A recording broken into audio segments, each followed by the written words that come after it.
Isang mapagpalang araw. Welcome back to our YouTube channel, Pilipinas. Kung bago ka sa channel ko, please continue to like, share, and subscribe. Andito tayo today sa Marilake. And magkakandak tayo ng initial review or first impression itong PCX 160 natin. As we all know, galing tayo sa Yamaha Mio Gravis. And after owning it for a few months, I decided na mag-upgrade. Unfortunately, yung Lexi dahil medyo mahirap makabili, kaya nauwi tayo sa PCX. Similar with Aerox, isa rin yan. Napakahirap din makahanap ng brand new na mabibili mo in cash price. Kaya buti na lang itong PCX, kahit na bagong labas lang itong bagong version nila na PCX 2026 model, nakabili pa rin tayo. Just only goes to shows na hindi siya ganun ka hotcake compared dun sa dalawa, no? And grabe, tuwa rin talaga ako dito sa PCX na to. Kasi ang pagbili ko nito, kumbaga hindi siya planado, just came out of necessity. Given nga na sobrang mahal na ng gasolina at saka ng diesel natin ngayon, kaya napag-decide na natin na bumili ng motor. Given na it's been almost a month simula nung naibenta ko yung Gravis ko, kailangan ko ng pamalit. And ito nga, biniyayaan tayo ni Lord ng panibagong blessing, and itong binigay sa atin ni Lord is itong PCX 160. So ano nga bang masasabi natin dito sa bago nating PCX 160, no? So as I've mentioned before, talagang wala, hindi to planado. Just so happened lang talaga na may lakad ako kinabukasan at kailangan ko na ng motor. And dahil wala naman ako mabiling Lexi na cash, wala din ako mabili na Aerox na cash, kaya ang kinash ko is itong PCX na CBS version. And first encounter ko with this PCX is pinsan pa ng misis ko. So yung pinsan ng misis ko, meron silang ganito PCX 160. And nung first time ko nakita yung gray, medyo na-inlove ako dun sa kulay niya tsaka sa itsura dahil alam nyo naman, tito nyo, kung hindi gray ang favorite color is brown tsaka red. Kaya yan yung mga pinagpipilian kong kulay. And nung nakita ko to nung minsan, dahil nga nakita ko na pinagmamay-ari na ng pinsan ni Mrs., so parang nagdadalawang isip akong bumili ng PCX dahil parang lalabas hindi ganun ka-unique yung motor sa akin, dahil nga yung mga kamag-anak is mga naka PCX na rin. Pero yun nga, no, kumbaga parang tinadhana din kami netong PCX dahil given nga na ang hirap makahanap ng Yamaha lately, kaya ito nabili natin PCX. And as I've mentioned earlier, talagang very unexpected, sobrang nakakatuwa yung pagkakabili natin nito. Hindi ko ini-expect na talagang doble-doble or triple pa yung ngiti na ibibigay sa akin itong scooter na to. Number one first impression ko dito is nung sinakyan ko na siya, kagaya na lang niya, no, kitang-kita nyo naman sa mga videos natin na sobrang ganda ng POV niya, no? Naka point of view tayo ngayon, naka POV view tayo, no? Kung mapapansin nyo, kung makikita nyo, ang ganda ng ano niya, ng panel, no? Kahit sabihin na natin hindi pa siya naka TFT display, no? Ordinary lang yung display niya. Pero kahit na, kung titignan mo yung forma, no, kung paano nila ginawa yung pinaka panel nito, talagang mapapawaw ka sa itsura, sa ganda niya.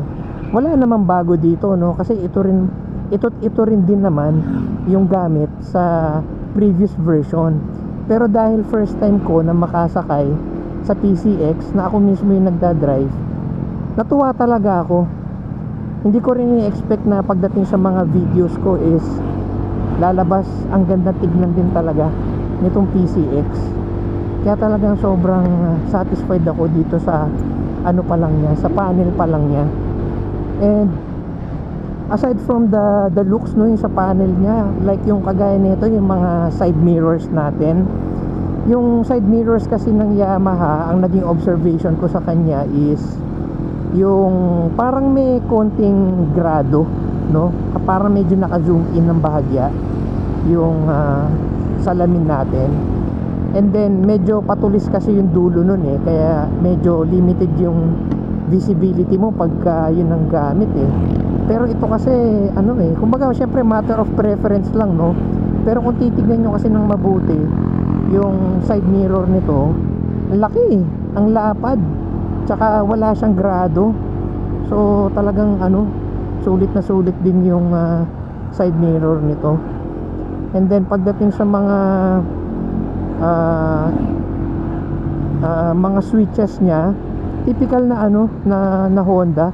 Kung ano yung makikita mo sa ADV, ganito rin yung mga pindutan nito. So okay din para sa akin, no?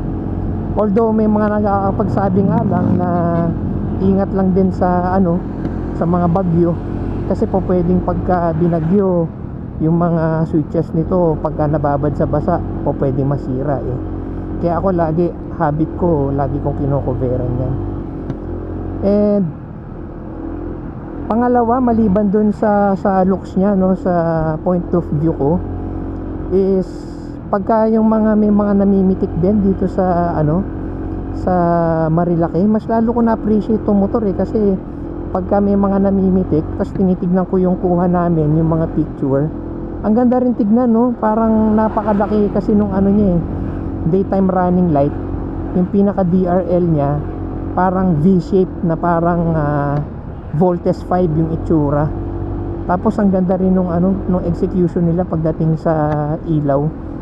Although pagka binili mo kasi to, una mapapansin mo yung ilaw nya parang medyo nakatingala. So medyo masisilaw ng bahagya yung mga makakasabay mo.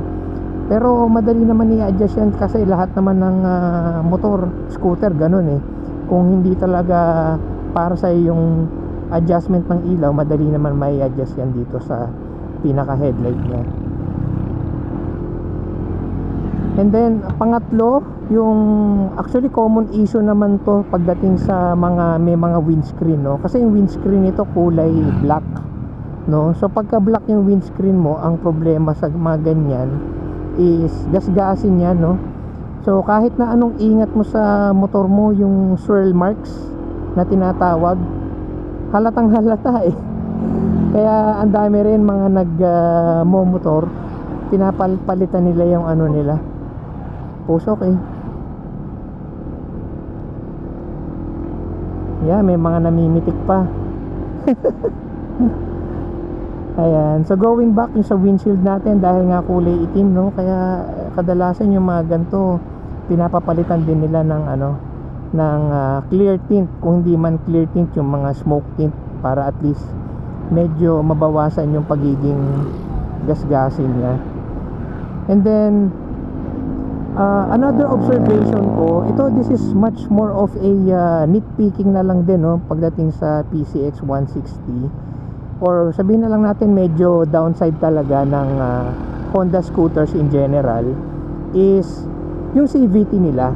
Kung mapapansin nyo, kumaga parang across the board, regardless kung anong gamit mo, PCX man yan, Click man yan, o kaya Honda ADV, medyo maingay ng konti yung CVT nya, no? Hindi siya kagaya ng yung Gravis ko, kasi ano yun eh, naka-upgrade na yung panggilid nun eh. Kaya talagang sobrang smooth, wala kang maririnig halos sa panggilid. Ang maririnig mo lang, kahit doon sa mga recording ko before, mapapansin nyo, ang maririnig nyo lang doon is yung ingay lang ng makina. So yung engine noise lang yung maririnig nyo overall.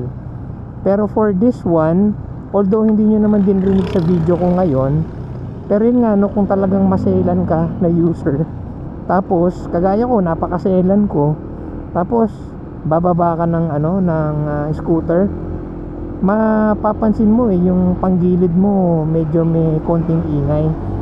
Pero sabi naman nila, yung umiingay na yon, usually slider piece lang din daw yon.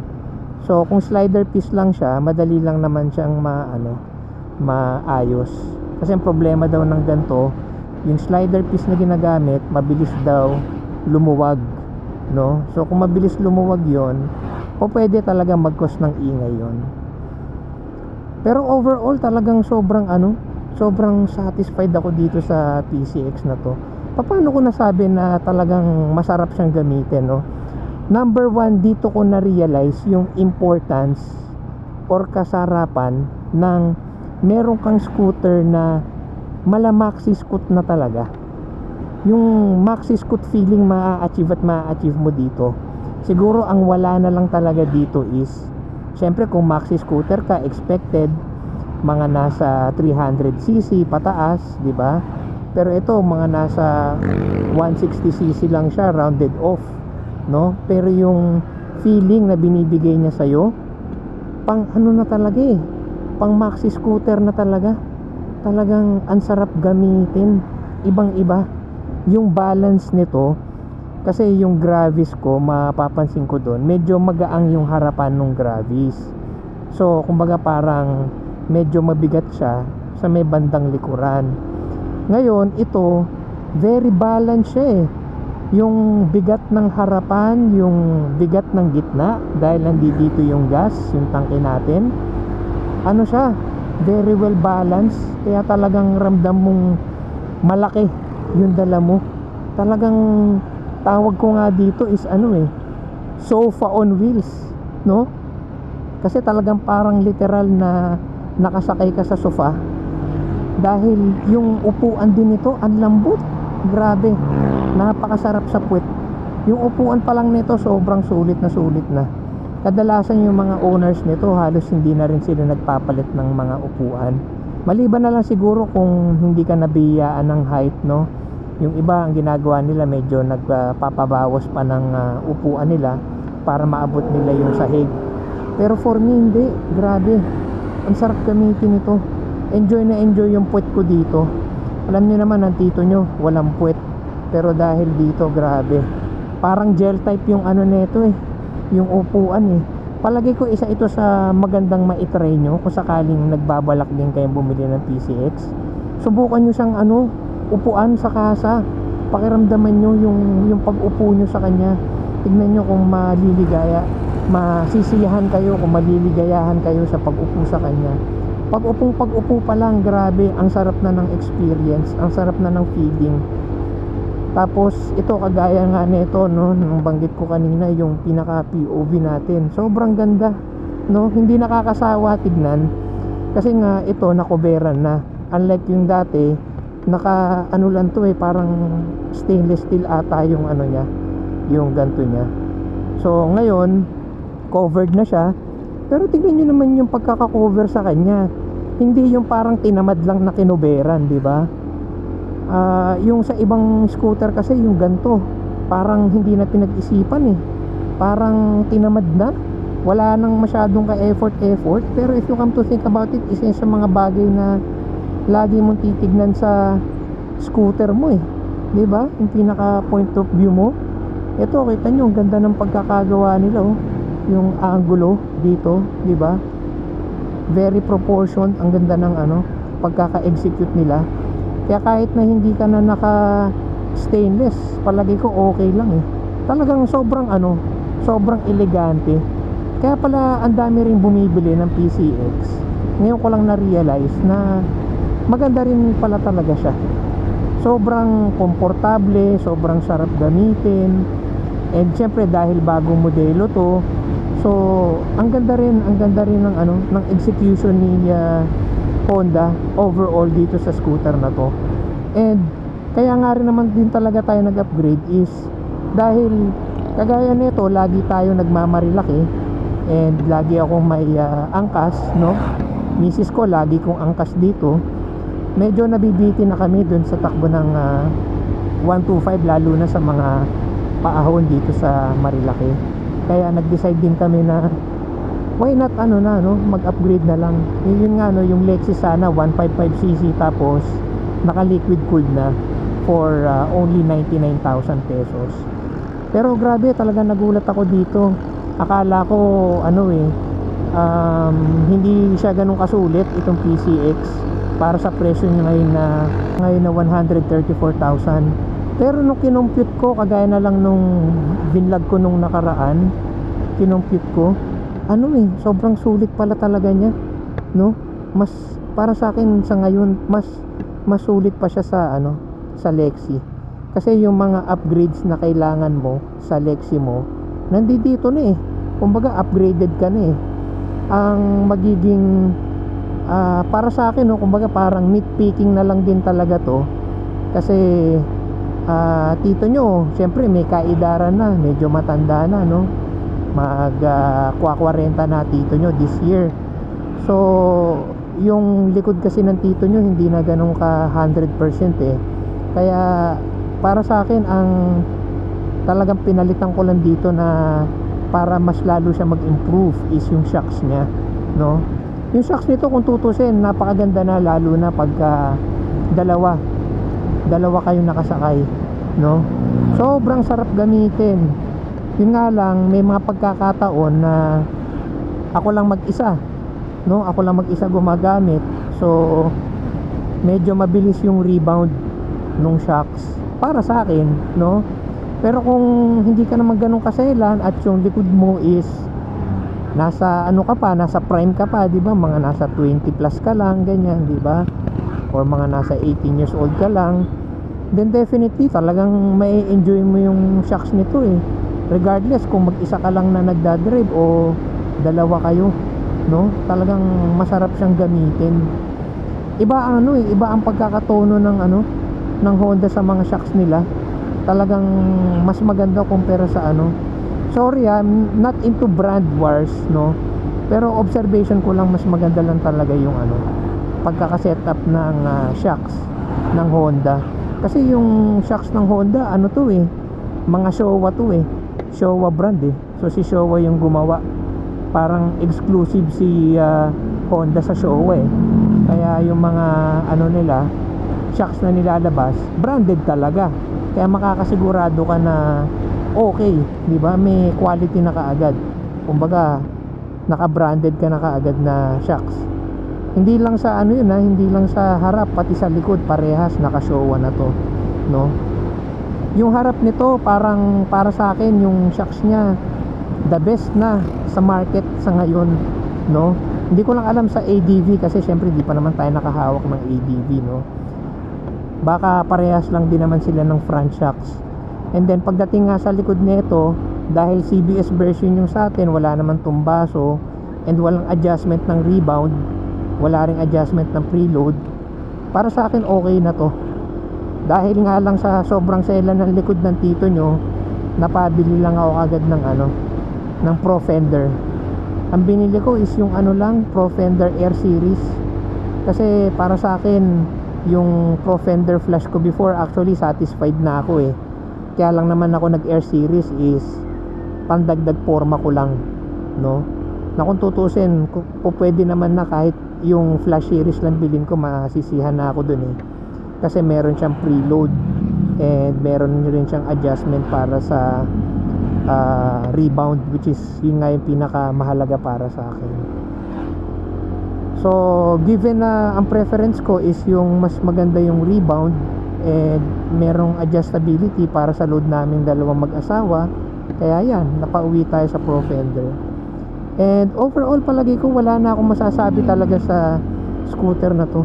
Kasi kagaya na lang nun yung storage space nito, sobrang laki, grabe.